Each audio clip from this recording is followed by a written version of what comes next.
Nagkaroon naman po ng sagupaan sa pagitan ng tropa ng pamahalaan at mga hindi pa nakikilalang armadong individual sa bulubunduking bahagi po ng Timaco Hill, Barangay Kalanganan 2. Dito po sa lungsod ng Cotabato noon pong April 4 taong kasalukuyan.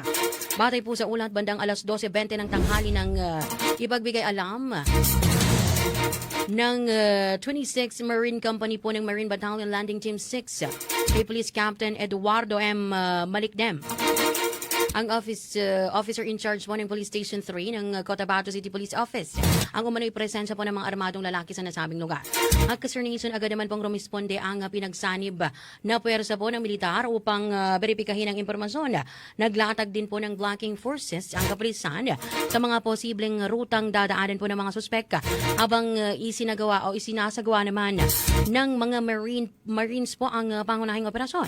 Sa paunang investigasyon mga kasernation na pag-alamang dalawang sibilyan po na kinilalang sina alias Rap, 33 anyos, at ito pong si alias Ali, 26 anyos, ang muntik ng madamay. Matapos po manong pagpaparilin ang ng dalawang armadong individual habang sila ay nangangalap ng panggatong. Mabuti na lamang at nakatakas ang dalawa ng walang tinamong pinsala. Kasunod nito, Sir Nation, nagsagawa po ng hot pursuit operation ang tropa po ng MBLT 6.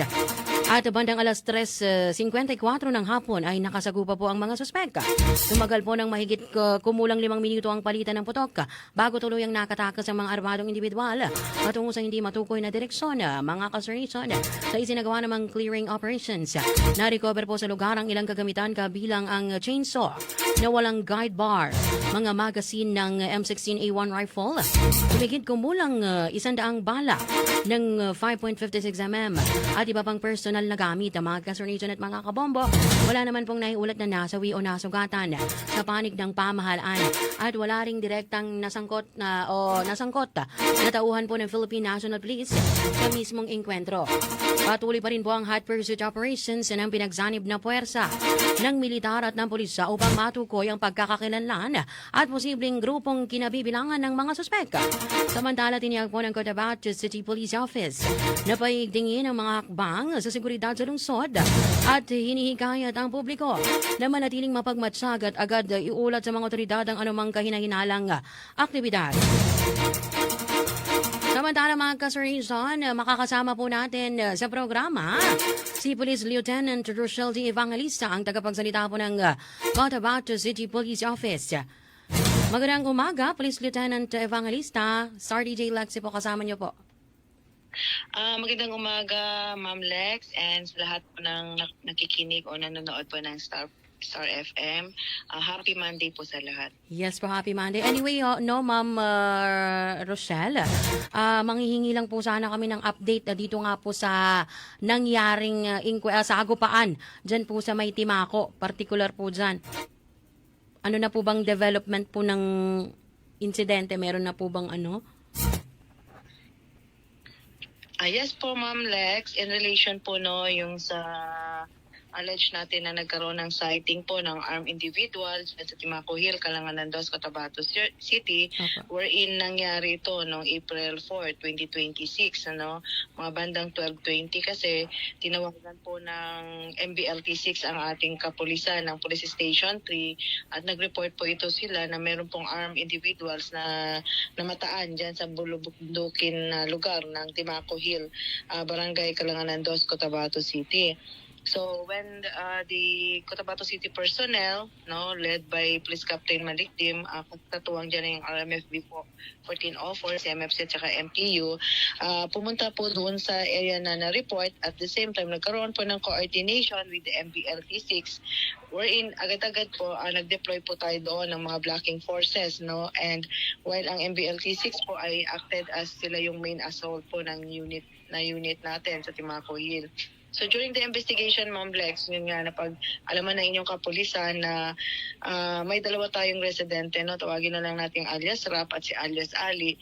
Both of legal age po ito sila, and reported na habang sila ay kumukuha po ng panggatong, may dalawang unidentified individual na lumapit at bigla silang inopen fire, pinaputukan at agad-agad sa takot, tumakbo itong mga biktima and buti naman at hindi ito nasaktan. Ano? So agad-agad itong MBLT6 wherein sila ho yung unang nakatanggap ng report, nagkandak po ng hot pursuit operation. So mga bandang 3:54 po no, ng hapon, na-encounter po ng ating MBLT6 personnel yung armed group at nagkaroon po ng palitan ng putok, which is approximately mga 5 minutes po umabot. Ano? And yung mga suspect natin ay na-manage po na tumakas sa undetermined direction po.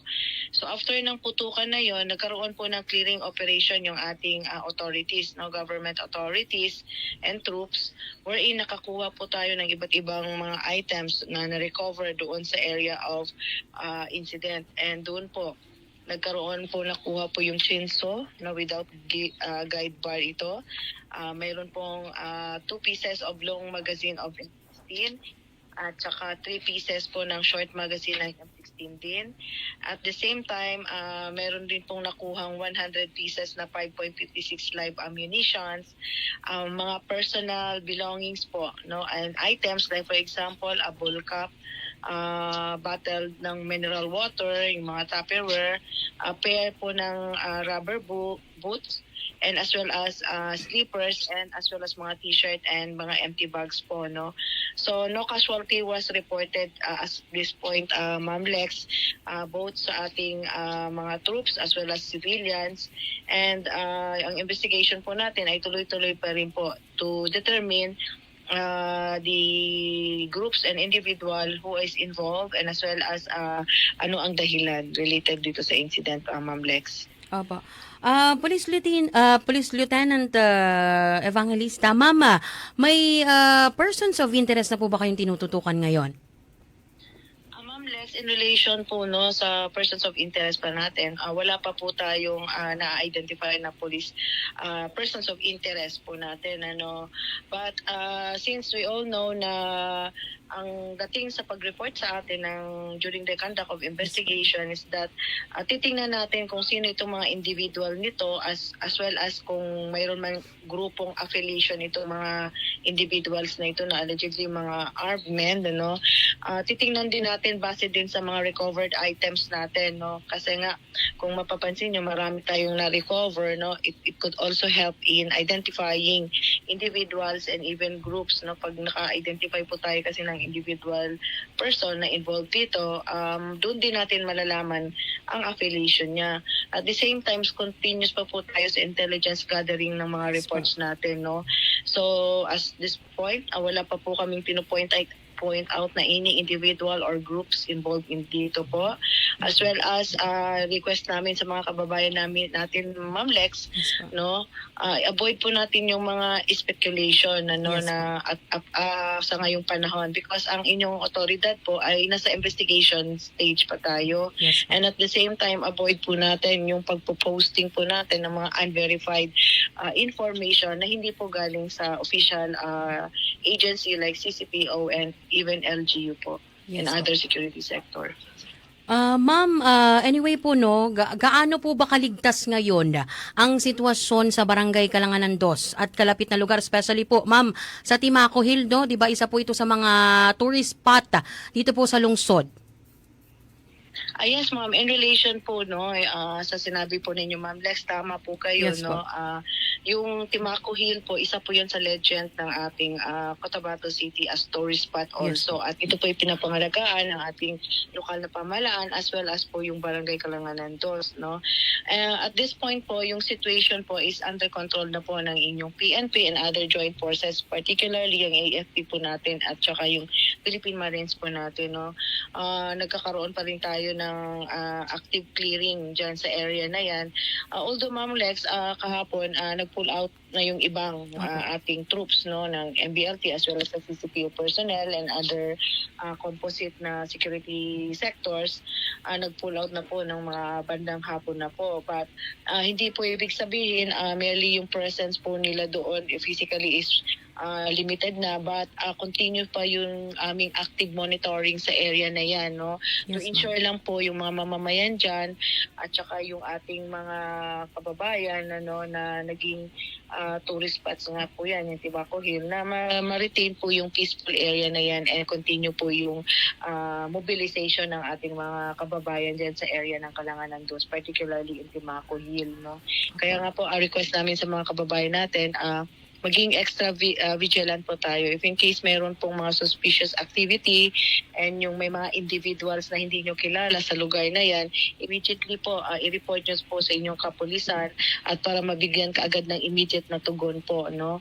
So gamitin po natin yung mga police hotlines natin and other hotlines, emergency hotline, either LGU, BLGU, as well as other sectors po natin na security. No? So yun lang po yung request namin. But continuously kami po ay nagmamonitor as Ma'am Lex related dyan, and we assure the public na nasa top of priority po natin yung safety dyan sa area ng Kalanganan Dos, particularly Timaco Hill. Okay po. Ma'am, mensahe nyo lang po sa mga Cotabateños, sa publiko, kaugnay po ng ganitong klase po ng insidente. Yes po, Ma'am Lex, salamat po. On behalf of our city directors, sa City Director Police Colonel Jebenin Bongkayaw, unang-una nagpapasalamat po kami sa inyong ahensya, Ma'am Lex, no, for continuous spreading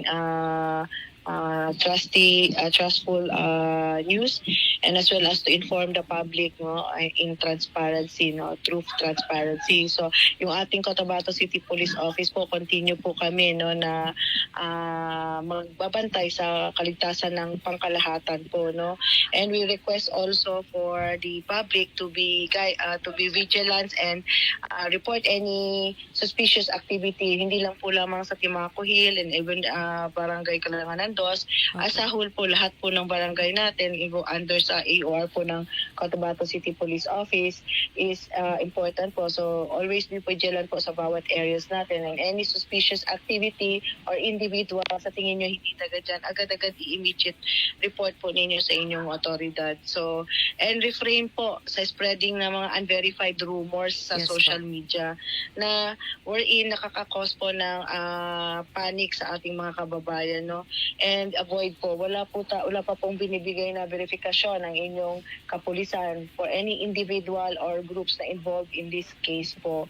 So always be update na lang po sa inyong kapulisan, sa CCPO, as well as sa city government, as well as mga legitimate media entities po, para po ma-inform po kayo properly. Yes.